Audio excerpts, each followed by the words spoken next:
High guys, welcome to cricket Venkatesh. So ఈ super Saturday నుంచి double headers start అవుతున్నాయి. Super Saturday అన్నాను కానీ I'm not a big fan of double headers. ఇంతకుముందు కూడా చెప్పాను. అంటే ఒక యూట్యూబర్గా ఎక్కువ వీడియోలు చేయాల్సి వస్తుంది, ఎక్కువసేపు టైం కేటాయించాల్సి వస్తుంది అనే కాకుండా ఎందుకో double headers too much of cricket లాగా అనిపిస్తుంది. ఒక మ్యాచ్ గురించి సంబంధించిన ఫీల్ అలాగే ఉండాలి, ఆ రోజంతా మనం దాన్ని ఫీల్ అవుతుండాలి. అంతేగాని ఒక మ్యాచ్లో ఒక బ్రహ్మాండమైన మ్యాచ్ జరిగింది, డే మ్యాచ్, దాని గురించి మనం ఇంకా ఆలోచిస్తుండగానే, దాని గురించి ఇంకా ఫీల్ అవుతుండగానే సెకండ్ మ్యాచ్ స్టార్ట్ అయిపోతుంది. సో ఇది నాకు ఎందుకు అంత బాగా అనిపించదు. పర్టికులర్లీ అక్కడ క్రౌడ్ కూడా ఐపీఎల్ మంచి ఎర్రటి ఎండల్లో జరుగుతుంది. వాళ్ళు ఎండలో కూర్చొని మ్యాచ్ చూడడం ఇదంతా కొంచెం నాకు అంత నాట్ బిగ్ ఫ్యాన్. మరి మీ అభిప్రాయం ఏంటో కామెంట్స్లో చెప్పండి. నాకైతే ఈ ఫీలింగ్ డబుల్ హెడర్స్ అంటే ఐపీఎల్ వీకెండ్స్లో ఎంటర్టైన్మెంట్ ఎక్కువ, ప్రైమ్ టైమ్ వ్యూయింగ్, ఇవన్నీ factors. But okay, but even as commentary చేస్తున్నప్పుడు కూడా it use to put lot of strain on us. Commentary చేస్తున్నప్పుడు కూడా డబుల్ హెడర్స్ ఉంటే చాలా చాలా స్ట్రీనియస్గా అనిపించింది. ఓకే, ఎనీవే, ఈరోజు ఫస్ట్ మ్యాచ్ చాలా interesting match between Delhi and Mumbai. ఢిల్లీలోనే మ్యాచ్ జరగబోతుంది. ఇది నన్ను అడిగితే Delhi bowling versus Mumbai batting అని చెప్పాలి. ముంబై బౌలింగ్ కూడా బాగుంది, కానీ ఢిల్లీ బౌలింగ్ చాలా మంచి బౌలింగ్. అక్కడ ఎన్గిడి ఉన్నాడు, తర్వాత Mukesh Kumar bowled beautifully last time, Natarajan ఉన్నాడు. లైక్ స్పిన్నర్స్ వస్తే మీకు కుల్దీప్ యాదవ్ లాస్ట్ మ్యాచ్లో స్పిన్నర్స్కి ఎలాంటి హెల్ప్ లైన్ వికెట్ మీద కూడా వికెట్స్ తీసాడు. అక్షర్ పటేల్ కూడా మంచి బౌలింగ్ చేశాడు. ఇంకా మరొక ఎక్స్ట్రా స్పిన్నర్ విప్రాజ్ నిగమ్ ఉన్నాడు వాళ్ళకి. సో వాళ్ళ దగ్గర 6 ఫ్రంట్ లైన్ బౌలర్స్ ఉన్నారు. They are looking very good. Mumbai batting, Mumbai batting గురించి మనం చెప్పేదే ఉంది. లాస్ట్ మ్యాచ్లో Rohit and Rickelton, that are square, వాళ్ళిద్దరే ఆల్మోస్ట్ మ్యాచ్ని చివరిదాకా మ్యాచ్ని గెలిపించి పెట్టేశారు. So they have a very good batting might వాళ్ళకుంది. So that batting might will be tested by Delhi bowling అనుకుంటున్నాను. చూడాలి మరి ఏమవుతుంది. ఢిల్లీకి అక్కడ రికార్డ్ సరిగ్గా లేదు. లాస్ట్ సీజన్లో వాళ్ళు 5 మ్యాచ్లు ఆడితే 4 మ్యాచ్లు ఓడిపోయినట్టుగా ఉన్నారు. అలా చెన్నై గురించి లాస్ట్ సీజన్లో చెన్నైకి హోమ్ డిసడ్వాంటేజ్ అయిందో, ఇది కూడా వాళ్ళ డిసడ్వాంటేజ్గానే అనిపిస్తుంది. But Delhi this time is looking a very good side. చాలా బాగా పర్ఫామ్ చేశారు వాళ్ళు. కొత్త హీరోస్ని ఎమర్జ్ చేస్తున్న Sameer Rizvi unexpected hero last మ్యాచ్లో. అలాగే ముఖేష్ కుమార్ అసలు టీంలో ఉంటాడని మనం అనుకోలేదు, కానీ Mukesh Kumar bowled brilliantly. Pace was up. మీరు అబ్జర్వ్ చేస్తే అతని యావరేజ్ బౌలింగ్ స్పీడ్ 137. అంటే ఇప్పుడున్న ప్రజెంట్ సిచ్యుయేషన్లో ప్రతి ఒక్కరు ఆ స్లోయర్ బాల్స్ వేస్తారు, ఆ వైడ్ యార్కర్స్ని పట్టుకుంటారు. కానీ స్లోయర్ బాల్స్ వేస్తూ కూడా అతని యావరేజ్ స్పీడ్ 137 వచ్చిందంటే, గతంలో ఏంటంటే అతనికి ఎక్కువ పేస్ ఉండేది కాదు. But he use to be wicket to wicket always asking the questions అన్నట్టుగా ఉండేవాడు. కానీ ఇప్పుడు అతను పేస్ కూడా ఇంప్రూవ్ చేశాడు. So Mukesh Kumar is also looking good. So వాళ్ళకి కొత్త హీరోలు Mukesh and Sameer Rizvi. Mukesh is not new, but ఏంటంటే మనం అనుకోలేదు వేరే బౌలర్స్ బాగా చేస్తారని అనుకున్నాం. But they look really good. Delhi Capitals మన ముందు నుంచి నేను చెప్పాను, ఢిల్లీ ఈసారి one of the favourites to reach play offs అని చెప్పి. సో అదే రకంగా వాళ్ళు ఫస్ట్ మ్యాచ్లో పర్ఫామ్ చేశారు. కేఎల్ రాహుల్ లాంటి వాళ్ళు ఫెయిల్ అయినా సరే. మరోవైపు Mumbai is looking very good. ముంబైకి గుడ్ న్యూస్ ఏంటంటే శాంట్నర్ టీంలో చేరాడు. విల్జాక్స్ జాడలేదు ఇంతవరకు. విల్జాక్స్ ఇంకా టీంతో చేరలేదు. ఎందుకు వీళ్ళు ఇంత లేట్ చేస్తున్నా నాకు అర్థం కావట్లేదు. ఇంగ్లాండ్లో అక్కడ ఏమైనా ఆడుతారు, మ్యాచ్లు ఆడట్లేదు కదా, ఎందుకని వాళ్ళు రావట్లేదు? కొంతమంది రారు, కొంతమంది వచ్చినా బౌలింగ్ చేయరు, రకరకాల మనం చూస్తాం. ఎవరు బౌలింగ్ చేస్తారో తెలియదు, ఎవరు బ్యాటింగ్ చేస్తారో తెలియదు. చాలా ఫారిన్ టీమ్స్ చాలా ఇబ్బంది పడుతున్నాయి. పర్టికులర్లీ ఆస్ట్రేలియా, ఇంగ్లాండ్ లాంటి టీమ్స్తో మనకి ప్రాబ్లమ్స్ వస్తున్నాయి. బట్ శాంట్నర్ వచ్చాడు కాబట్టి అల్లా గజన్ఫర్ ఏమాత్రం ఇంప్రెస్ చేయదు. లాస్ట్ మ్యాచ్లో went for lot of runs. So Santner వస్తే ఏంటంటే అతను టైట్ బౌలింగ్ వేస్తాడు. వాళ్ళకి ఏదైనా లోపం ఉంది లాస్ట్ టైం అంటే గజన్ఫర్ వీక్ లింక్గా కనిపించాడు. సో అది కూడా కవర్ అయిపోతుంది. విల్జాక్స్ వస్తే Rutherford has to make way for him. Rutherford is also very good striker of the ball.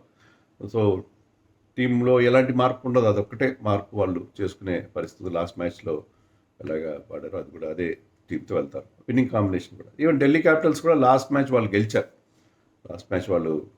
రెండు టీమ్స్ కూడా విన్నింగ్ నోట్తో తమ సీజన్ స్టార్ట్ చేసి, ముఖ్యంగా ముంబై ఎన్నో సంవత్సరాల తర్వాత 14 13 సార్లు వరుస ఓటముల తర్వాత ఫస్ట్ ఇనాగరల్ మ్యాచ్ వాళ్ళు గెలిచి వస్తున్నారు ఢిల్లీకి. So they will be their mood in the camp will be quite upbeat అనే విషయంలో ఎలాంటి సందేహం లేదు. అండ్ ఢిల్లీలో ఏమైనా మార్పులు ఉంటాయి? ఏం మార్పులు ఉండవు. Ashutosh Sharma was unfortunate to miss out last time, కానీ ఇప్పుడు సమీర్ రిజ్వీ లాస్ట్ ఇన్నింగ్స్ ఆడిన తర్వాత అతన్నే కంటిన్యూ చేస్తారేమో. అలా అంటే అశుతోష్ను కూడా ఆడించే అవకాశం ఉంటుంది. ఎందుకంటే ఒకవేళ లేట్గా ఒక ఫినిషర్ కావాల్సి వస్తాడు, అతను ఇంపాక్ట్ ప్లేయర్గా పెడితే ఇద్దరిని లాస్ట్ టైం లాగే ఫినిషర్ కావాలంటే అశుతోష్ను ఆడిస్తారు. లేదు కొంచెం ఒక టాప్ ఆర్డర్ ప్లేయర్ కావాలంటే సమీర్ రిజ్వీని ఆడిస్తారు. Sameer Rizvi also can be a finisher. Mumbai కాదు, చెన్నై అతన్ని ఫినిషర్గానే యూజ్ చేశారు, కానీ ఫినిషర్ రోల్లో అతను ఒకటి రెండు షాట్స్ కొడతారు కానీ అంత ఎఫెక్టివ్ కాదు. మీకు కాస్త ఎర్లీగా పంపిస్తే అతను బాగా ఆడే పరిస్థితి మనకు అనిపిస్తుంది. బట్ ఢిల్లీకి అతను పెద్ద ప్లస్గా చెప్పుకోవాలి. లాస్ట్ సీజన్లో కొన్ని మ్యాచ్లు ఆడాడు. సో మనకేంటంటే ఒక యంగ్ ఇండియన్ ప్లేయర్స్ ఎగిది వస్తే చాలా బాగుంటుంది. మనం ఈ సీజన్లో చూస్తుంది ప్రతి టీంలో. ఇప్పుడు అది వైభవ్ సూర్యవంశీ కావచ్చు, స్టిల్ యంగ్ కాబట్టి సూర్యవంశీ కావచ్చు, ఆయుష్ మాత్రే, ప్రియాంశార్య, సమీర్ రిజ్వీ, ఇలాంటి వాళ్ళు బాగా ఆడితే చాలా హ్యాపీ అనిపిస్తుంది.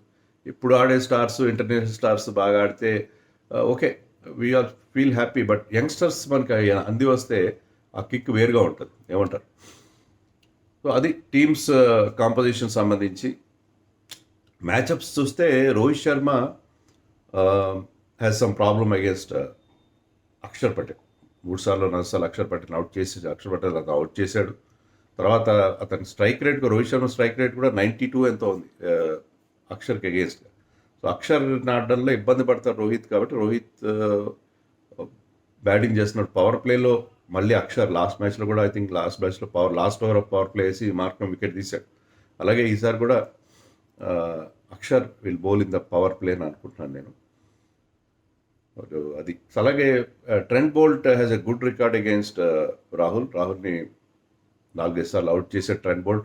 బట్ స్ట్రైక్ రేట్ బాగుంది రాహుల్కి, ట్రెంట్ బోల్ట్కి అగేన్స్ 150 ఉంది. సో రాహుల్ స్ట్రైక్ రేట్ అంత గొప్పగా ఉండదు, కానీ 150 ఉందంటే అతని మ్యాచ్అప్ అతని ఫేవర్లో ఉన్నట్టుగా చెప్పుకోవచ్చు. డిస్మిసల్స్ అవుతుంటాయి, ఓపెనర్స్ కొంత ఛాన్స్ తీసుకుంటారు, డిస్మిసల్స్ అవుతుంటాయి. బట్ ఓవరాల్గా అది బాగుంది. అలాగే ఢిల్లీ మిడిల్ ఆర్డర్ పైన బుమ్రాకి చాలా మంచి రికార్డు ఉంది. అది మిల్లర్ కావచ్చు, అక్షర్ పటేల్ కావచ్చు, స్టబ్స్ కావచ్చు, వాళ్ళకి అగేన్స్ట్ వాళ్ళ స్ట్రైక్ రేట్ అంతా రన్నే బాల్ అది 100 అరౌండ్ 100, 110 ఆ రకంగా బుమ్రాకి అగేన్స్ట్గా అలాంటి స్ట్రైక్ రేట్ ఉంటుంది యూజువల్గా. సో బుమ్రా మళ్ళీ బ్యాక్ ఎండ్లోనే బౌలింగ్ చేస్తాడు, మిడిల్ ఓవర్స్లోనే. మ్యాచ్అప్స్ బాగున్నాయి కాబట్టి against middle order Stubbs, Miller, Axar Patel. So Bumrah probably 1 over వేస్తాడు పవర్ ప్లేలోనే ఎక్స్పెక్ట్ చేయొచ్చు. అది కూడా ఎక్కువైనా ఆశ్చర్యం లేదు. సో అది మ్యాచ్అప్స్ గురించి. ఇక పిచ్ నెంబర్ 6లో ఈ మ్యాచ్ జరగబోతుంది. ఇదే పిచ్ మీద last year last before 278 last year 278 చేశారు SRH. So it's highly batting friendly pitch. మామూలుగా ఢిల్లీ ఇటీవల కాలంలో ఎక్కడైనా సరే చాలా బ్యాటింగ్ ఫ్రెండ్లీగానే ఉంది, ఢిల్లీ ఫిరోజ్ షా కోట్లా మైదానం. ఇప్పుడు కూడా అది బ్యాటింగ్ ఫ్రెండ్లీ పిచ్గానే ఉంటుంది. 278 వచ్చిందంటే ముంబై కానీ ఫస్ట్ బ్యాటింగ్ చేస్తే అలాంటి ప్రమాదం ఉండేటట్టుగా ఉంది. ఖచ్చితంగా పెద్ద హై స్కోరింగ్గానే ఉంటుంది. ఢిల్లీలో మీకు ఈవెన్ బౌండరీస్ కూడా చాలా చిన్నవి, చాలా చిన్న గ్రౌండ్. అది చిన్న గ్రౌండ్ కాబట్టి 6లు కొట్టడం చాలా ఈజీ. గతంలో ఏంటంటే పిచ్ స్లోగా ఉండేదారు, కానీ ఇటీవల కాలంలో పిచ్ చాలా బ్యాటింగ్ ఫ్రెండ్లీగా మారింది. సో హై స్కోరింగ్ ఎక్స్పెక్ట్ చేయొచ్చు. 200 has become a common thing. ఈ ఐపీఎల్లో 200 కామన్ అయిపోయింది. 200 చేసింగ్ కూడా ఈజీగా చేసేస్తున్నారు. టాస్ గెలిచిన టీం